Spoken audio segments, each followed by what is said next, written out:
Well, welcome to Business as Unusual. This is the live stream where we dig into the pressing issues and emerging trends shaping the business landscape. We're going to start in just a few minutes, but if you have questions, please feel free to add them to the chat, and I'm going to try and weave them all in during today's really fun and interactive session. So, I am Kathy Steele, and I'm the CEO of Red Caffeine, and I'm your host today. For those of you unfamiliar with Red Caffeine, we're a growth consultancy. So we build and execute go-to-market plans for ambitious mid-market companies. Our service offering includes a fractional team that is led by a senior level marketing leader that enables a business to scale rapidly without having to hire a wide range of full-time staff members to move their growth plan forward. So today, we're talking about sales with my friend Tom Latourette, who is managing partner at M3 Learning and an incredible sales accelerator. He's working with business leaders and sales teams on improving their selling outcomes. But sales is a really, really big, meaty topic. And so in our work with Red Caffeine, we really think about it as a full-scale revenue system because you have to have the right process, tools, technology, and people. But what I love about today's focus is we're going to be leaning into one of the most critical parts of the process.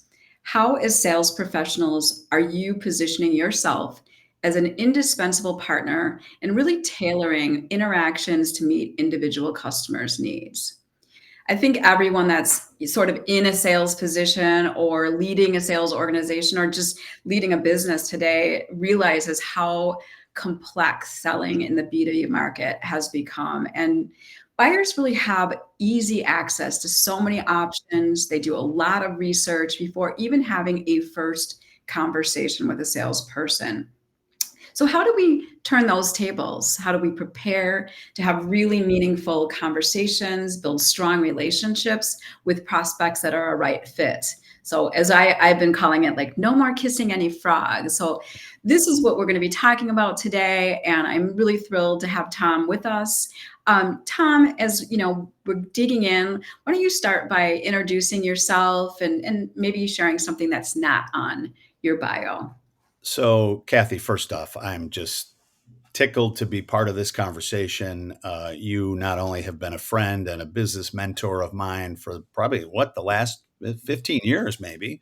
Um, Yeah, and it's been so a I while. just I love this conversation. I love what you do. I think what's so important, and you really touched on it, is boy, those spaces where organizations get sales and marketing in alignment makes all the difference in the world. But as you know, we see so many companies that there's a lot of this happening, right? Still, And yeah, it's fascinating. But so I've been doing this a long time.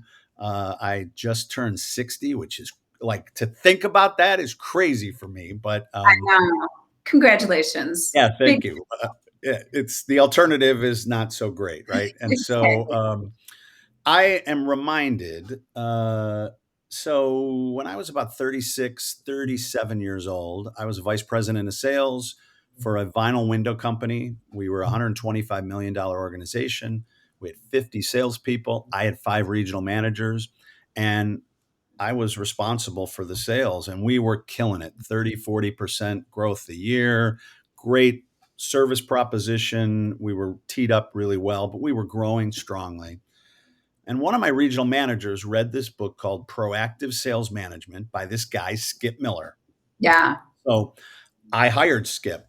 I, I so, sadly, Skip Miller passed away about 5 months ago. I know he was actually on the Business as Unusual show, I think probably about a year ago, right, Kathy? Right. Yeah. And Oh my God. One of our most fun. You were on as well. One of our most yeah, fun episodes. He's just epic and truly missed. so he wrote 7 books, but I remember it was 21 years ago. I remember we hired Skip. He's going to come in and he's going to work with my sales management team. So it's myself and my 5 regional managers. And Skip comes in and Skip says, "Hey, everybody, I'm glad to be here. First question I want to ask you guys, you've got all 5 of you are here. who's your best salesperson? And we said, oh, that's Rich Fenlock. Rich was our number one salesperson 3 years in a row. And there was no question. Rich was the guy. He just hit the numbers all the time. Skip goes, great. How do you know Rich is going to hit his goal 12 months from now?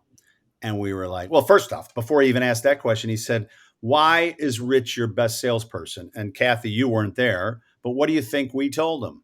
Because Rich sells the most, right? I Yeah. mean, that's what your great salespeople do. They sell the most. Skip's next question to us was, great, I get it. But how do you guys know Rich is going to hit his goal 9 months from now? And we were like, well, Rich always hits his goal. That's what Rich does. That's who he is. He's an A player. We don't have to worry about Rich. And Skip goes, I got it. I get it. But let me ask you guys a question. You're at this 2-day program. We're going to be talking about sales management skills. We're going to try to take your organization to the next level. But let me ask you a question. What's Rich doing right now? What's he doing today to make sure he hits his goal 12 months from now? Now, at that point, we were 9 months in, we were 3 months into the year. And Kathy, we couldn't answer that question. As a Yeah. leadership team, we were spending all of our time with our C players, the people who really needed help. We weren't going to teach Rich anything. Rich was already a great salesperson. And I remember going to the program when we hired Skip. I remember driving there thinking, this guy's going to be so impressed with me as a manager, as a leader of this team, that he's going to want to write a chapter about me in his next book. And make sure you spell my name right. You know, it's not a capital T, it's a small t, the whole thing, right? And we went to the break for the first time, and I looked at one of my regional managers, Mark Hansen, and I said, Mark, we stink. How do we not know this? And what Skip helped me see, I remember it was, and I'm sure you've had these moments in your career where you felt like your mind expanded. That's what Skip brought to me 21 years ago, this space of, oh, there is a science to this. There is a process. This is not something that just happens. Right. It's something that we can actually help happen. And Skip helped us see, he helped me see that if I don't understand what the best salesperson in my organization is doing on a daily basis and how they're achieving success, I can't hire more Riches. I Right. can't coach my C players to be like Rich. And the reality is, I might lose Rich because if I had just removed an obstacle or two from Rich, he might grow his sales another 30 or 40%. And he's watching us spend our time with our non performers. That was a really cool time. And so I've been a coach and a consultant. We worked with Skip for about another 10 years. We grew from a $125 million company to a $500 million company. We got purchased by Fortune Brands. And then for the last 12 years, I've been a consultant of M3's philosophy. And with Skip's passing, we kind of feel like we're a 28-year-old startup Yeah. that we're trying to make sure, the best way I think to honor my friend and mentor is to uh, teach generations of new sellers and new organizations the philosophies that made a difference for me. Right. And that's what I've been doing for the last 10 years. And I just love this conversation. I love coaching and training salespeople. And so thank you for having me. That's a long answer to your question, but Yeah, but I mean, I really appreciate you sharing, the transition in leadership. It is, really challenging for any organization in any kind of leadership shift. So I just give you a lot of credit for moving the business forward. And I'm super grateful that Skip's, training and thinking is going to live on beyond Skip. So yeah, that's the best. as sad as it is, it's also an exciting time. It's a time for us to figure out how we can take some of the tested and tried philosophies, but then also add some of the new things that are happening in thought process and in science. And we're in an exciting time in terms of communication and human psychology. It's all kind of coming into this conversation. And so Yeah, no, we'll talk about a lot of it today. So Well, I think, as we were preparing for today, we talked about doing some fun things. We talked Yeah. about like talking about first dates and wedding dresses. So let's jump in. Let's but I think, maybe what would be important is to kind of set the table Yeah. around what is in the mind of a buyer? Like where are they coming from before we can even decide where we're going to be coming from? I love that. I love that. So this is this, we almost start every single program we have. I was doing a program probably about 5 or 6 years ago with the folks at Carrier, an HVAC equipment company, and their VP of sales, Bill Walton, uh, used this slide to teach his team. And I love this slide so much. And so, Kathy, I want you to think about when we are new salespeople, we join an organization, we've got very little solution expertise, and we have very little relationship with our customer. These people are order takers. Now, so Kathy, when I ask you to say what an order taker is, what are some examples of order takers? Yeah. I haven't been to a fast food place in a Yep. while, but a lot of times that's like quick serve comes to mind in that Yeah. experience. They take your order. You tell them what you need, and they take your order. Now, we need order takers. So order takers are very important. But the interesting thing of when we're an order taker, the only thing we can do is just react to what the customer wants, right? Then we learn a little bit more and we become a product seller. We learn a little bit more and we become a solution provider. Now, Kathy, if I had to ask you the difference between a solution provider and an order taker, what would you say? How do I function differently as a solution provider than I would if I was just an order taker? Yeah, well, I think then you're providing optionality. So you're Yep. helping understand what is important to them, and then how maybe your service product, hamburger Yeah. choices would fit their needs. Let's say I'm an order taker at Starbucks, the barista, and I get your coffee. But now all of a sudden I'm a solution provider and I say, "Hey, you look a little hungry too. Maybe we've got some great baked goods. We've got." All of a sudden I start offering you different choices because I'm starting to understand your needs a little differently. But I Right. also know the way that my organization can support you. Now we learn a little bit more, and we then get to this, we add the word consultant on it. So now we are seen as a solution consultant. Kathy, the minute we tack on the word consultant, what happens? What happens with our relationship with the client?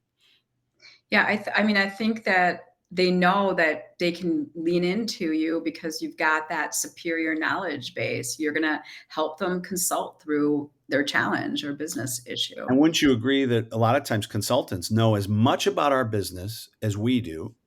Good consultants even know a lot about the industry. They Right. actually are guiding us into choices we can take. Out of those four options right now, we're only up to solution consultant. Which person might say, you know what? I don't know if we're the best solution for you. You might want to go with my competitor. Who would say that? I would say it'd have to be on the consultant side or That beyond. would No? be the only person who would probably say that. And Oh, I'll say this to salespeople, and I'll go, well, that's kind of crazy. And salespeople go, you're right about that. Why would you say that? And then the question I ask is, yeah, why would you say that?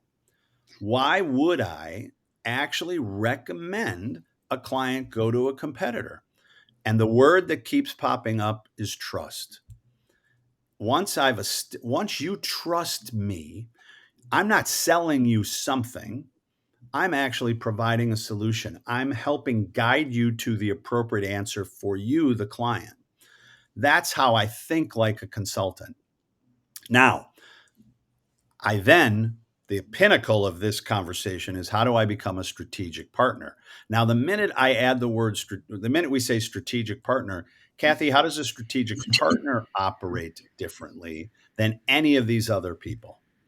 yeah. The way I think about it from our context is usually they've just got a lot more experience. So they're Yeah. really able to see the vision and help articulate or architect a solution based on a little bit broader perspective than just the one little, There's a line. great scene in Hamilton the musical where Aaron Burr is seeing conversations that are happening in a room that the door is closed and he goes, how do I get in that room? I want to be in the room where it happens. Remember The that. question I ask salespeople is, your customer is making decisions about 2026, 2027. They're thinking about their growth. They're thinking about expanding. They're thinking about different markets that they need to go into. Out of all of these salespeople, who's the only person who's going to be invited into that room that's having where your client is having a conversation about their future? I think you'd agree the only person who's going to be in there is the strategic partner, right? Absolutely. And so you made a great comment. Too many times we think that the only way we can become a strategic partner is through experience. Now, the challenge that I would say to a salesperson is, you just joined the organization. You've only been here for 2 or 3 months. Yeah. I can't wait. I can't wait 15 years for you to become a strategic partner. But here's what the conversation we're having with people is: how do I operate like a strategic partner, even if I'm only an order taker? How do I operate like a strategic partner in the space of I'm a new employee or I'm just learning this business? And our piece is, we think you can do that because you can ask questions, you can operate differently, which then gives the answer to your question. We have to think how the buyer is thinking. And so Skip used to say two things that were, these are Skip-isms that we use all the time. Most people want to buy, they just don't want to be sold. Yeah. And the second thing was, people don't want to be educated, they want to be validated. Strategic partners are all about helping the client validate the choices, understand. Does that make sense? Yeah. I mean, I really felt like that gave me even more pause when we were prepping, because I hadn't quite thought about the validation angle. And it is really, really important to, Yeah. Yeah. not feel like you're always bringing somebody along, but you're affirming Yeah. that, this is an issue. And you're able to help say, like, we may have the option and be able to solve it for you. You may need somebody else, but let's learn more, I guess, is the way I And think about it. validation, too many times we think about validation just being, oh, me agreeing with somebody. That's not necessarily what good validation is. I mean, it's definitely that space of taking somebody, moving them when they're ready, but also making them aware, which is what great strategic partners do. Hey, are you aware this is what's happening in the industry? Are Right. you aware that AI is doing X, that this is happening, these are happening? That's what we need to be doing as really powerful strategic partners today in today's world. We can't just be people who push our product, because we're not going to be in the right conversation. Now, we might still get transactions, we might still get some sales. We're probably just not going to become long-term partners with those clients. Does that make sense? Oh, absolutely. I Yeah. mean, I think you're spot on. And So, so I think you asked the one conversation I love to have is, we got to think about it like first dates, test drives, and wedding dresses. And so, just if we can show the next slide, I love this slide because it really, um, what we see happening in today's sales environment is, first, we've got to think about the buyer's journey. What are the stages that they go through their buying process? And so, most people, if you think about the first stage, I've got questions. I'm in an initial interest. I don't know what I don't know, and I need to accumulate answers. I need to figure things out. Then I want to be educated. Then there's this space of actual validation. So I've learned something. Now I want to validate what I've learned. Then I'm going to justify what I've learned, and then I'll make a decision. But here's what we see. We see three things that are happening today. We call it the start, the split, and the skip. The first is the start. You mentioned something, Kathy, that's going on. Clients are coming to us so much more educated than they've ever been. And so I'm sure some of the conversations that happen at Red Caffeine, customer picks up the phone, sends an email and says, hey, I've done a bunch of research. Looks like you guys can help us. I'd love to know how you guys are better or different than here's what I'm doing today. How are you better or different than this solution? And they push us into an educational conversation. And so, as salespeople, the We do. customer pushes us to education, and we go, great, I can tell you all about how awesome I am. So, our first date is all about us instead of the other person, right? Kathy, if I had to ask you, what are the objectives of a first date? What are the two objectives of a first date if we were having a first date? It's been a long time since I had a first date. I know the same thing for you. Yes, it's Right? been a Yeah. long time. It's been a long time, but I think about, yeah, I do feel like there needs to be some chemistry. And then I want to feel, if I were thinking about dating, I'd want to feel like we have some matched values or we share some commonality, and that would be what I would want in a good So first really date. those two objectives, I mean, the first one of the object, let's agree the objective, there is never a first date objective of, I want to meet you and we're going to get married tomorrow. Would we Right, agree with right. that? That is not an objective. I But do the like objective would not be clapping though. yeah, maybe it's on a reality TV show, but but one of the objectives would be, I want to see if a second date makes sense for both of us. Does it make sense are you somebody that I'd like to have a second date with? And am I somebody that you'd like to go on a second date with? And the only way to do that is I have to learn as much as I can about you, not spout how great I am. Here's the problem, though, in business. If you were to take a look at the slide decks of most organizations, and you see this all the time in the work you do, those first 10 slides are, hey, here's how long we've been in business, and here's our executive team. Here's our map slide. There's always a map slide, right? That shows. Yes. So we have to shift that. We've got to get into true discovery conversations.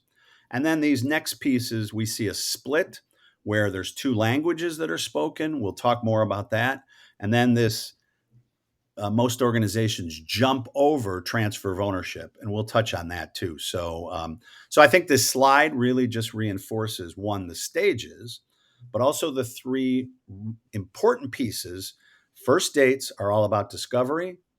Test drives are all about validation, and then we'll get into the three languages. So unless do you have any other questions about this slide? I Yeah. think it just. Well, I don't know if it's is relating to the slides per se, but I think we always are, whether we're going on a first date or we're going on a first meeting, we need to prepare some things. So like, what are some of the things that you do to prep for that first discovery conversation?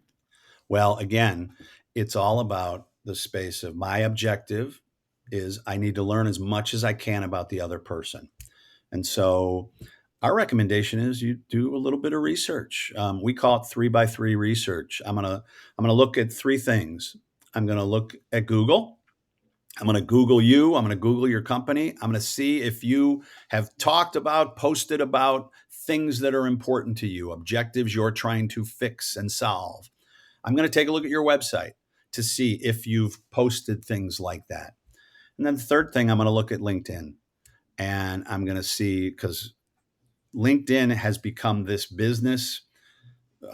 It's like a repository of what's important to many people. So one, many people will actually say what's important to them on LinkedIn. And the second thing is, you and I might have mutual rapport. We might have people that we know. And so all of a sudden, that space of me becoming known, liked, and trusted, because I think we'd agree the way to become a strategic partner is to establish a level of trust. And if we can establish trust through the people we know and the things we know about other people, all of a sudden that creates a powerful place. So I know a lot of salespeople who will go, "Oh, well, I want to be spontaneous. I want to pick up the phone and just learn." And you're actually putting yourself at a disservice. And I think the clients, if you go on a call and you actually tell the person that you didn't do research, you didn't take a look at their website, you didn't take a look at their link, I actually would look at you in a diminished state. Like, what? Really? You didn't do any of that work? Why did I spend all the time to make my LinkedIn profile look so cool, right? Well, I think too, even the fact that likely they've done some diligence on you, they've done some Of course. research on you, they've Yeah. looked at your website, or you wouldn't be even in the equation, or they've seen your business in some marketing or Yeah. some other brand awareness tool. So I absolutely agree. We're actually using AI to do Oh, I a love little it. more search. It speeds Yeah. things up. You can sort of sift through things and go deeper in a certain area too, because it just collects a lot of different resources. So it makes sort of that Google search even more powerful. So then you do some research, which should point you to issues, problems, challenges. The thing Skip would hammer with me all the time. Anytime we were having a first conversation with somebody, Skip would say, "What's the problem? And what's the size of that problem?" And if I couldn't articulate, if I couldn't say that I had an understanding of the problem or what the size of that problem was, then Skip would say, "Well, you're just pushing product then. You're just pushing sales training. Why don't you understand where they need to go?" And so, our challenge is, where are you today? On a scale of 1 to 10, how comfortable are you where you're at? Did you hit your goals? Are you not hitting your goals? Right, Well, we missed them by 20%. Okay, so you're a 2 or a 4. Where do you need to be? Oh, we've got to be here. Great. The work we do is actually helping you close that gap. right, And right, so, one, you want to find out the problem and the size of the problem. And our biggest recommendation is, in discovery, you ask 3 questions. You ask cause questions, outcome questions, and decision making questions. We call it COD. And so, cause is, what caused you to look at our website? What caused you to pick up the phone? What caused you to take this call? What's happening that you guys need to fix or solve? What's the problem? And what's the size of that problem? Tell me more about that. Where are you on a scale of 1 to 10? Where do you need to be? And how quickly do you need to get there? So, one, we've got to understand the cause before we, blah, blah, blah, blah, let me tell you how great we are, right? The second thing is outcomes, and it's positive outcomes and negative outcomes. So, where do you want to be? And what are the things that you got to make sure definitely don't happen? We're working with a software company, well, a software company in the logistics space. okay, And one of the things that happens, they find out when when they get higher up in the organization, they start understanding the critical risks that are inherent if they don't meet certain criteria based on government regulations. And one of those issues could cost them millions of dollars. So the risk is really high. right, And they're an organization that's what they do. They minimize that risk. They make that risk like this. Now, they're more expensive because of that, and so there are certain people in the organization who are going to want you to talk about the nickels instead of the $100 bills that you save. Does that make right. sense? Oh yeah, and I mean, I think that kind of goes back to a couple things that I was thinking about. First of all, you talked a little bit about where somebody has come to you with a need. I mean, there are times where we're getting in front of Yeah. prospective customers, and they don't have maybe quite as pressing of a need, or they're in more of that earlier research phase. Is there a way to unpack that in the how you're prepping for this type of a meeting?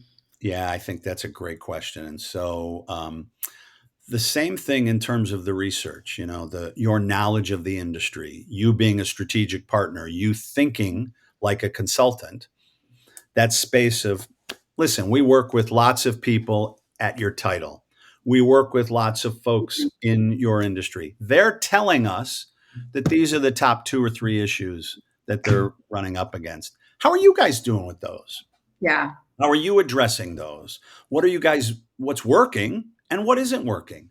Tell me a little bit about those. Are these priorities, or are there other things that are even bigger priorities for you that I haven't even brought up? If I can get into that conversation, then I can say, okay, well, there may or may not be a place where I can help you, but I don't want to tell you about me and my company before I understand if this even makes sense, if it even makes sense for me to have an education conversation. Does that make sense?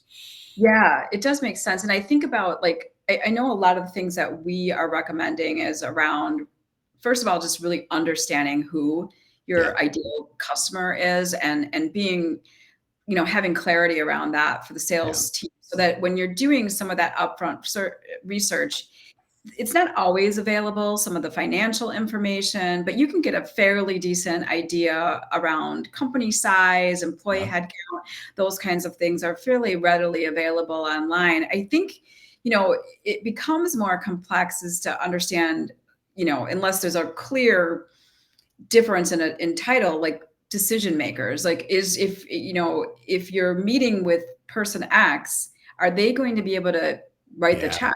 So like that, I think those are the things that come to mind too, is how do you, they may I have love a it. That's the third piece. The D is the third piece, of and so probably the biggest recommendation we make is, um, I think most salespeople will ask a question along the lines of, "Are you the decision maker? Who's the decision maker?"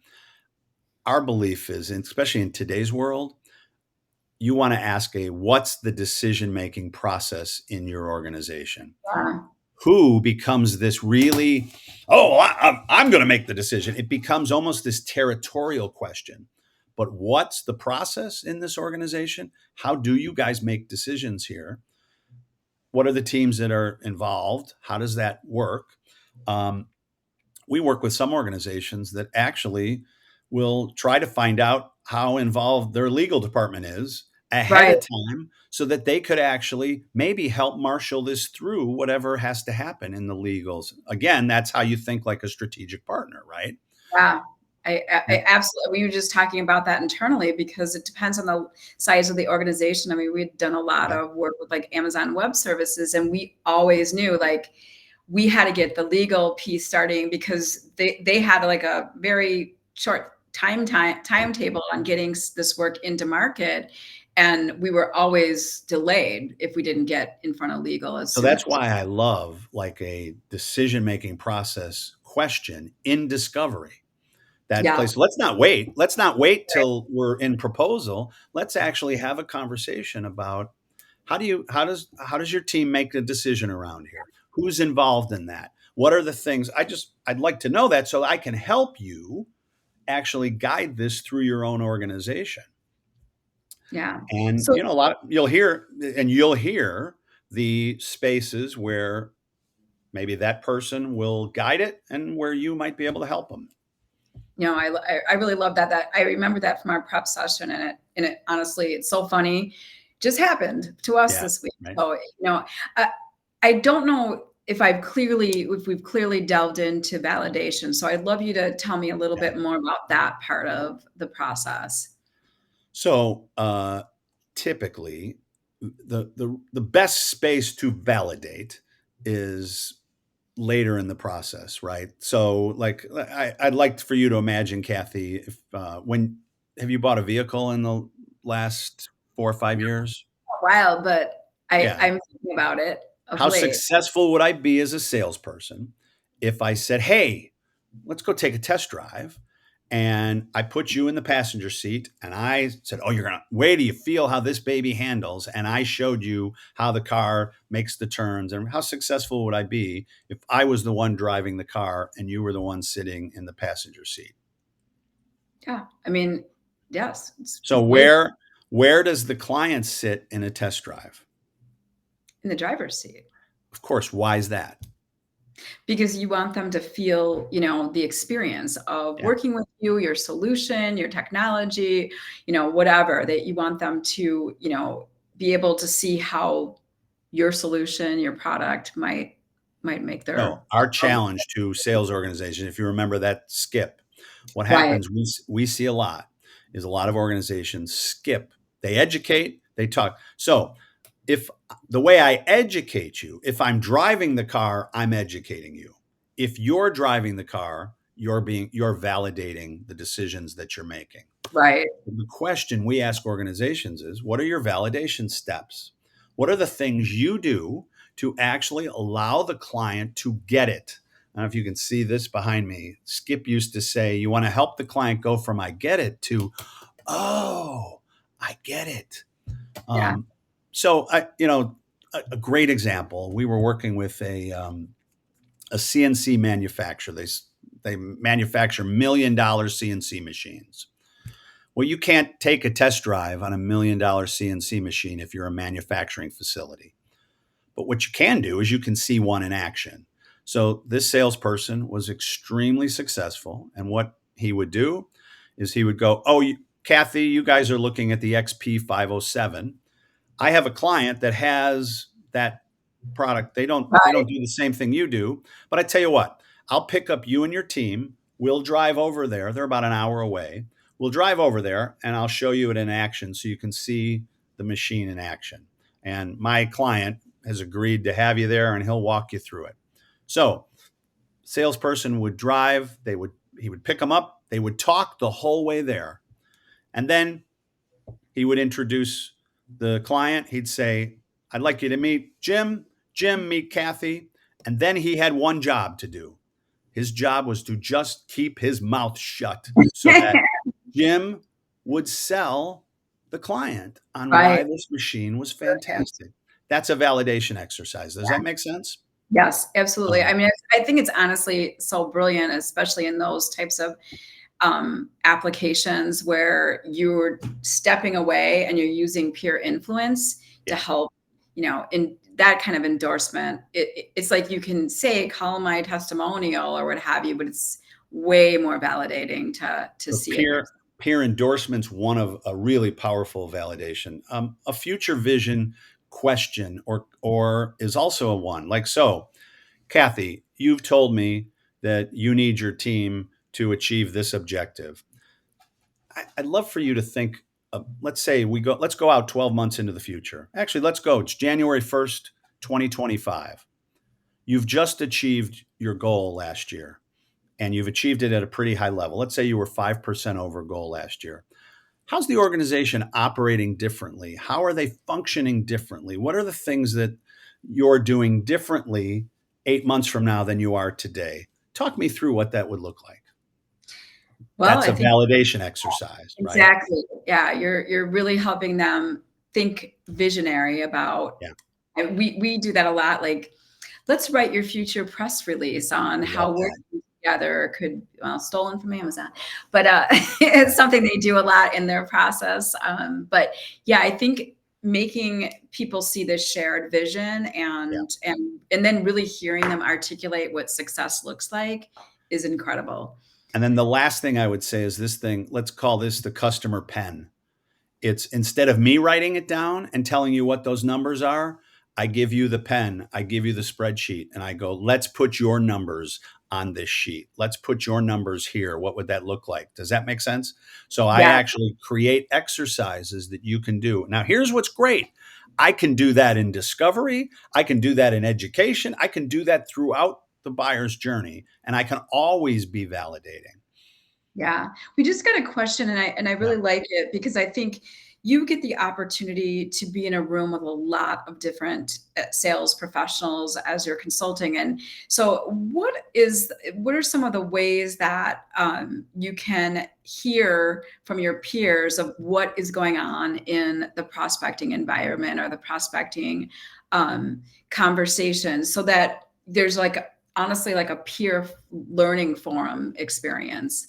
So one, I just love, I think the organizations that we see successful in this are sharing what they learn in discovery.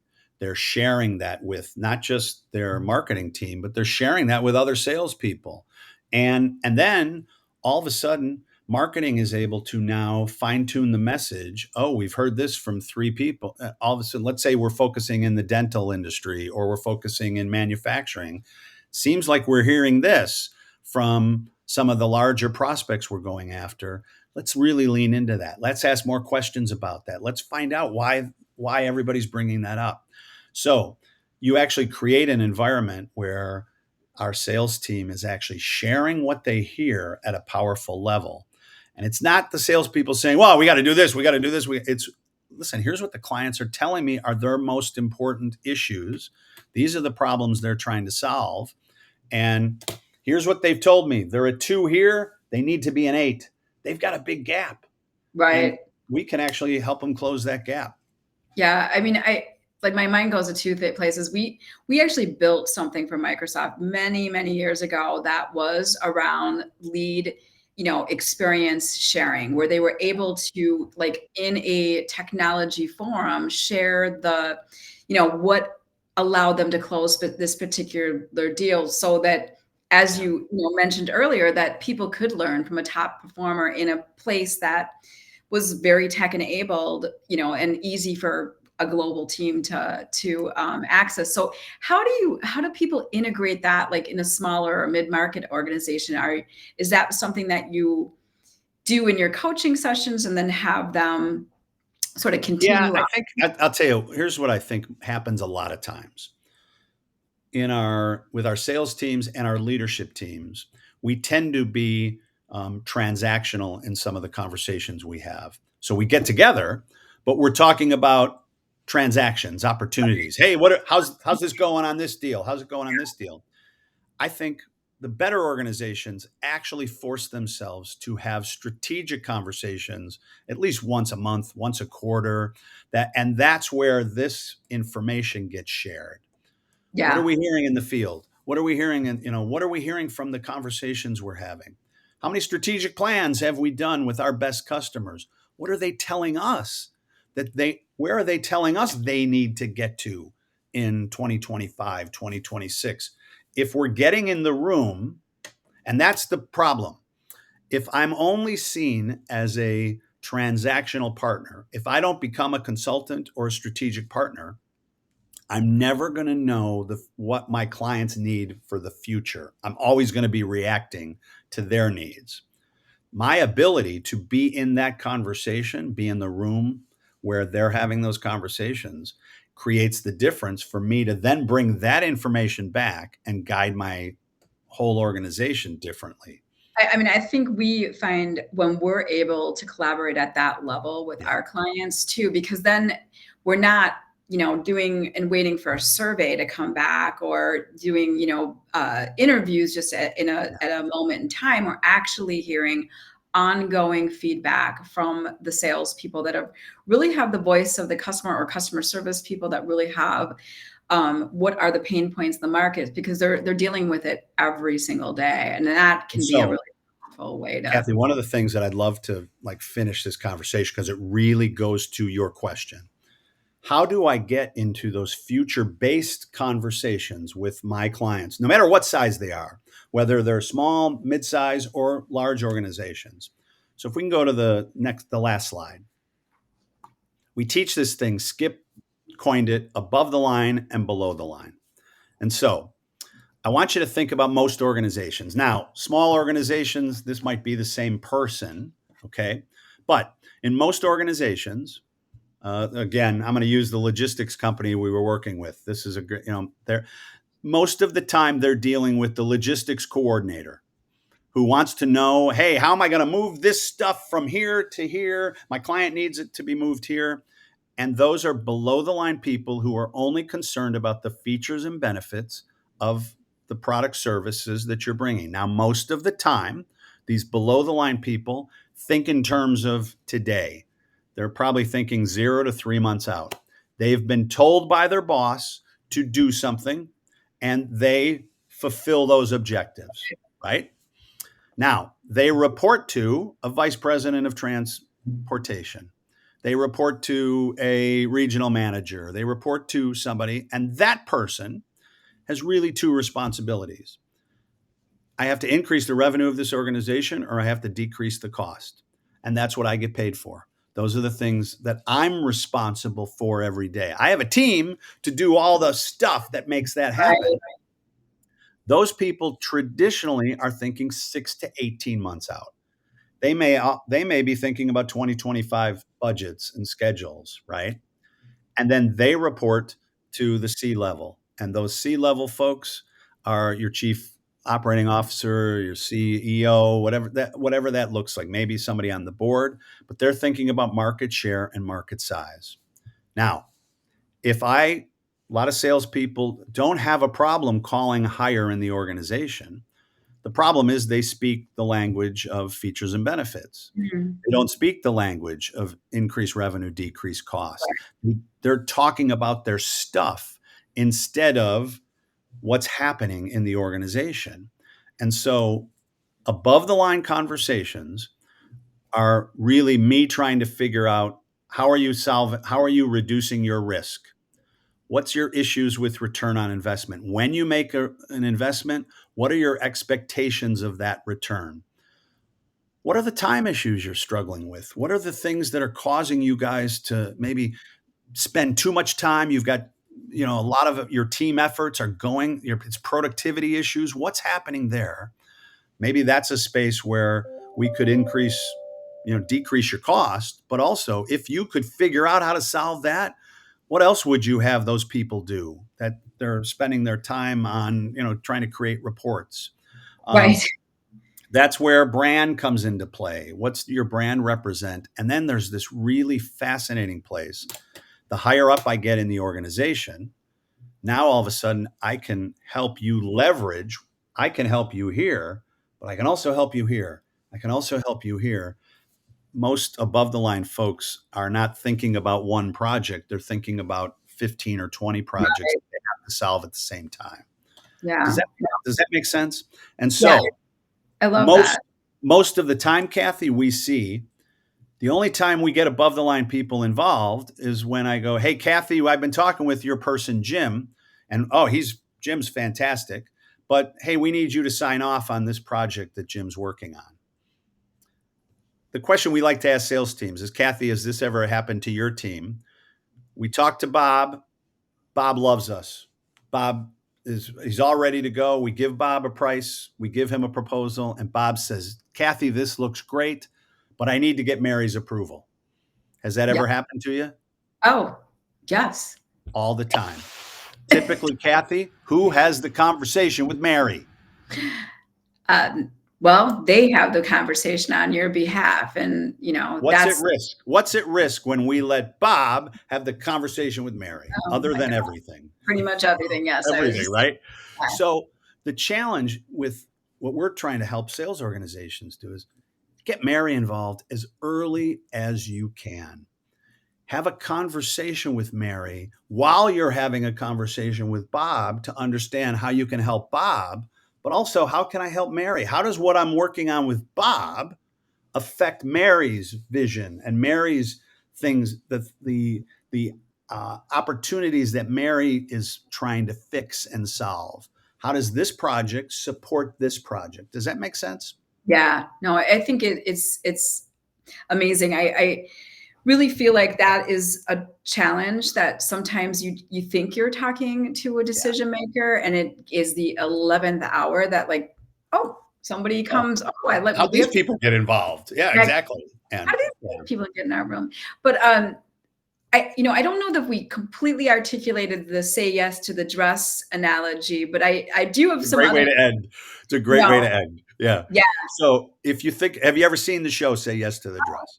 of course. Okay, so there's this wonderful moment. If you haven't seen it and you're on this live stream and you haven't seen it, it's a reality TV show where a bride to be is going to choose the dress for her wedding, and that wedding is 12, 18, 2 years from now, right, Kathy?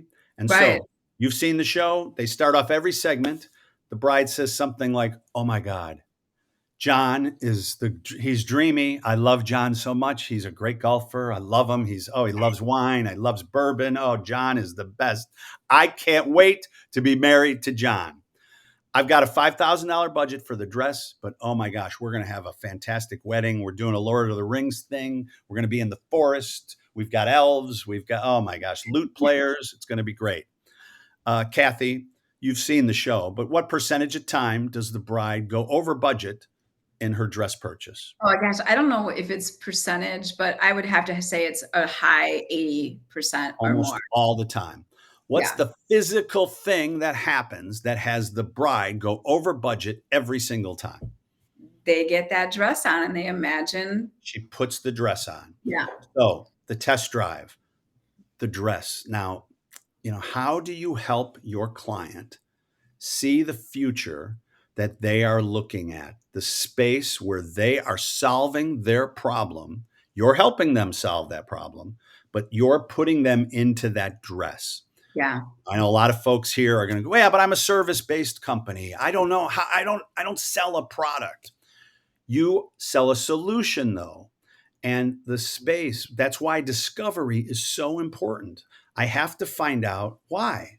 What problem are you trying to fix? What problem are you trying to solve?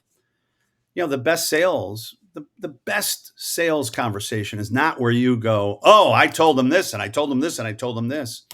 The best sales conversation is they got it. They Me. understand how, and you could literally say, well, that's what we do, Kathy. We help organizations like yours get to their wedding day, and they don't have to worry about anything anymore. That's what we do. And we've helped hundreds of companies do the same thing. Does that make sense? Yeah, I really love that analogy, because I do feel like that it's a tool we use in our process for somebody, because sometimes it takes a while to do some of the things to establish really a go-to-market plan and all the pieces and parts. So if you can create that shared vision of what it could look like in 6 or 12 months, it is really a powerful moment. Plus, I think the energy that you create when you find out the problem and the size of the problem. Most sales cycles are 2, 4, 8 months. Many times, I'm sure you see this, you have to remind the client why you're in this conversation in the first place. We've been working on this for 4 months. Let's remember why we're doing this in the first place. You needed to fix this. You needed to solve this. This is a huge issue for your organization. You guys are here. You need to be here. That's why we're working so hard on making this happen. I think that's the energy you, as a strategic partner, are going to keep bringing to every conversation. Yeah. Well, I have like 50 more questions, but I'm going to ask just a couple of things around what are some of the things that, in terms of resources or daily or weekly habits, that you recommend people think about? Boy, it's a great question. I mean, one, I think if you are not doing work up here in your own emotional intelligence, if you have not done psychological studies, all of that, if you're not figuring out the psychology of why people buy, how to communicate better, if I was going to focus anywhere, I would tell a young salesperson, do the work up here, understand how you're wired, listen to people like Adam Grant, people who are thought leaders in the way that people think. That's the first thing. The second thing is become a student of the tools that you have. LinkedIn is probably one of the most powerful tools that are out there, and I still see people who don't know how to use it. Yeah. Figure out how to use LinkedIn so that you can become known, liked, and trusted quickly. How I can create relationships before I've even had a first conversation. Yeah. And there's some powerful ways. And then I would just become a voracious reader or listener to podcasts. Totally. Read as many books as you can and just fill your head, instead of listening to sports radio, fill your head with people that are talking about this. The other thing I would say is, you want to become a strategic partner, go to association events. Go to hear what people in your business, in your industry, hear what they're talking about, hear what they're making presentations about, because those are the issues that they're struggling with. Absolutely. Yeah. Well, thank you so much. I knew the time would go quickly. It always does, but already how did 50? Well, I tend to tell way too many stories, so I apologize. No, I think that the stories really help people see, the real case scenarios that we get faced with, and there's just so many layers to sales today. So I do think the storytelling helps it seem, realistic and real. But I always want to start by thanking you, as well as M3 Learning, for uh, being a sponsor. But if anybody wants to reach out to Tom, we've shared his contact information. Reach out to him on LinkedIn and tell him what you think about his profile and how he's doing on LinkedIn, since he's saying Yeah, it's such. let's connect on LinkedIn and we'll get to know each other, right? Yeah. But thank you again. It just was incredible to have Thank you you, Kathy. today. We also want to thank our sponsor, HR Source, and they are an association for employers, and they really help manage HR needs efficiently and economically. So coming up in June, we have a really exciting topic that I'm, absolutely thrilled to talk about. And we are going to be featuring Ramo Pachetti, who is the VP of Corporate Development at Bowler Company, along with our very own Amy Anderson, who is our VP of Client Services. And we're going to be talking about growing businesses through acquisition. I would assume, Tom, you're even hearing a lot of traction where businesses are really thinking differently about growth today. And so we're going to dive into, what are the various options of acquisition planning, and really what is the difference between PE firms, VC, strategic buyers, family office. We're going to talk about the complexities and the opportunities in selling or expanding your own business. So if you are somebody that's thinking about your succession, we'll talk a lot about that. We're going to learn some, really interesting strategies for maintaining growth from the initial evaluation process. So what can you do in the diligence process before you make an acquisition? And then what can be the things to, have ready to go post that merger transaction? And then, what is the role of your brand and your product architecture? We've been going through this with a lot of clients. We're going to be sharing our experience with Bowler, but what are some of the considerations that you should be thinking about into how to incorporate these brands in your go-to-market moving forward? So it's really going to be a cool topic. Lot of stuff going on in the M&A space today. So we are thrilled to And talk. Kathy, I think you'd agree that the thing we see so many times is if I'm thinking about selling or a merger or an acquisition, we really should be talking to some key professionals 3 or 4 years before we actually want to do that, right? Yeah. I mean, I've been both, involved in some of the, pre-buying and selling activities, and it is a really, really complex process. But I think what doesn't happen is there's not a lot of thought about post the acquisition or transaction, and what really is going to happen to business there. I think there's a lot of things that you can do to help improve those outcomes so that there's speed to market, and then you're really getting that value out of, the asset that you acquired. So really, on a completely different note, I am going to just highlight an event that we're doing here in the Chicagoland area that I will be appearing at a lunch and learn for a local association, the Valley Industrial Association, and we're going to be talking about AI. And so I'm going to be sharing, how does AI get integrated into your sales strategy, and, why you should be thinking about this, how can it optimize some of the efficiencies? How can it, I know it sounds crazy, but how can it personalize some of the experiences? And then what are some of the competitive advantages that AI can give to your organization? So really excited about that event coming up in a couple of weeks. And you don't have to be a member or a manufacturer to attend. There is an availability to attend for anybody in the marketplace, because I think this is a topic that is affecting all businesses today.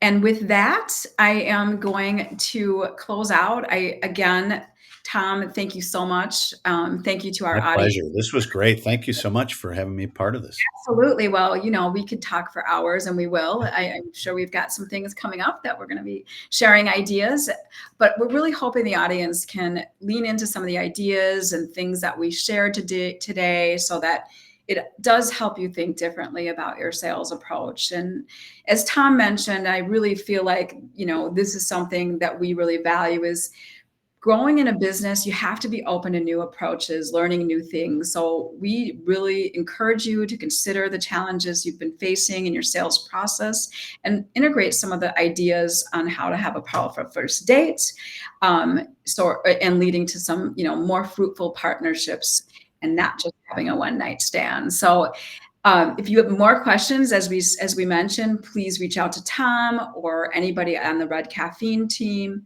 We really want to continue to challenge the usual and pursue innovative business solutions. So until next time, keep building badass businesses that people want to work for and with. Thank you.